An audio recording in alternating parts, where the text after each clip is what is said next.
Salut les amis, salut tout le monde et bienvenue une fois de plus sur votre chaîne d'information préférée, la tempête de l'info.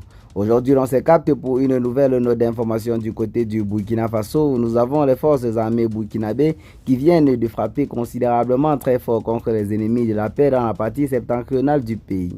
Depuis quelque temps, notamment depuis la prise de pouvoir par le capitaine Ibrahim Traoré, l'on note une véritable montée en puissance de nos vaillantes forces de défense qui ces derniers temps abattent de véritables résultats sur le terrain des opérations.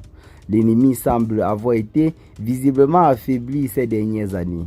L'année 2024 seulement a été marquée par d'intenses combats qui se sont soldés par une victoire écrasante de nos vaillantes forces de défense sur tous les plans, que ce soit sur le plan humain, sur le plan matériel que sur le plan territorial, car rappelons-le, avant sa prise de pouvoir, notamment par le capitaine Ibrahim Traoré, les groupes armés ennemis occupaient plus de 70% du territoire national. Mais aujourd'hui, ceux-ci ont déjà été repoussés jusqu'à leur dernier retranchement.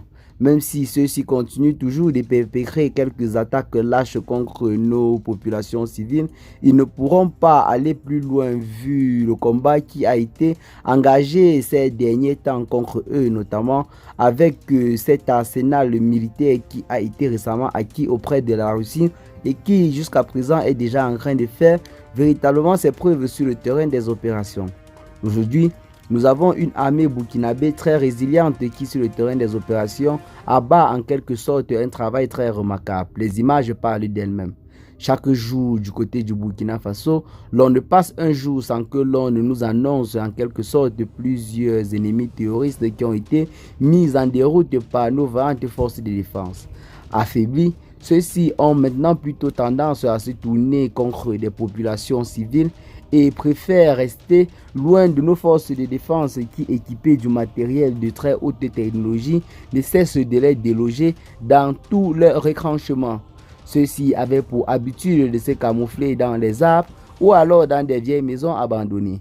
Mais grâce aux drones de surveillance, ceux-ci ne peuvent plus en quelque sorte échapper en quelque sorte à la visibilité de nos vaillantes forces de défense qui, une fois avoir en quelque sorte aperçu ces groupes armés, ils n'ont qu'à faire décoller leurs drones de combat qu'ils vont piloter afin que ceux-ci pulvérisent quelques bombes sur ces ennemis de la paix sans que ceux-ci même ne s'y attendent. Eh bien les amis, c'est là en quelque sorte l'information que nous avons pour vous en ce jour. Ce qu'il faut retenir, c'est que les forces armées du Burkina Faso continuent toujours leur montée en puissance dans la lutte contre le terrorisme. Partagez la vidéo vos amis si vous l'avez trouvée intéressante. Abonnez-vous à la chaîne si ce n'est pas encore fait. Et à très bientôt les gars pour de nouvelles notes d'informations. Ciao.